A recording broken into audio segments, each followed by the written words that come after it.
Unbearable, and they say the heat wave is going to hit this part of the continent and the country. Well, Philip Hawkins, our SABC meteorologist, is in the studio now to take us through these weather patterns. Philip, thanks very much indeed for talking to us now. All right, it's the 5th of October. I would imagine we're not into full swing summer, so why such hectic weather at the moment? Yeah, thanks very much. We're not into full swing summer at all. In fact, we're only about halfway, not even halfway. We're just over a month into spring. Now, the heat wave is unusual, but there's really nothing to worry about. It's meant to last until about Thursday. That's what the South African Weather Service is saying. But it's all the result of something called the El Nino. And what that is, it's an upwelling of a cooler and warmer air around different parts of the globe, specifically within the Pacific, though. And we definitely feel the effects of that. So for the effects on us, first of all, what that's going to cause, as you can see, warmer conditions through the central regions of the country. And yeah, as we take a look through the next few weeks, we're definitely going to see that moving along. And it should begin to just move away. Those hotter temperatures should begin to become a lot more pleasant. Well, so what happens in terms of wet weather, wet moisture, hot weather? I mean, how does the El Nino relate to those type of climatic conditions? Well, in terms of wetter and drier weather, we actually can forecast that as well.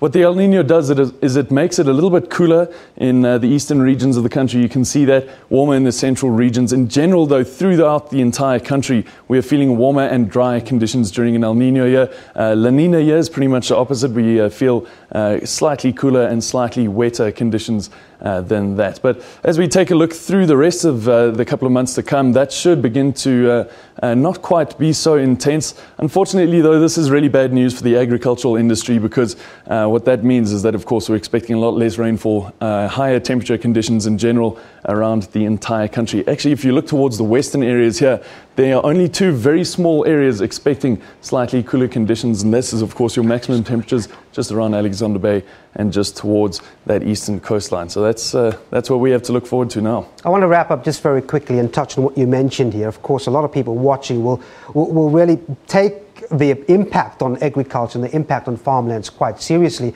I mean, does it give us a forecast on what farmers can expect in terms of those conditions going forward? If we go into December and January, are we likely to actually see these persist until then?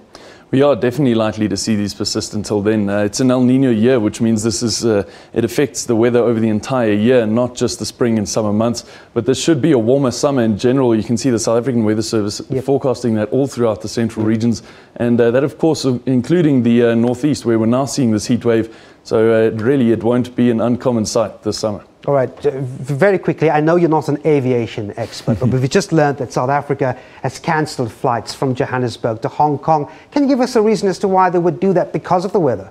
The very same reason, in fact. El Nino has caused conditions which have now led to a tropical cyclone in the area, typhoon as they call it there. But that, of course, means that very, very strong winds are in the area. You can't fly through such strong winds. It's going to be a heavy uprising, very strong uprising of wind, and that can cause hail as well. So just very dangerous conditions there. All right, Philip Hawkins, thanks very much indeed. We'll get more details from you on the weather a little later.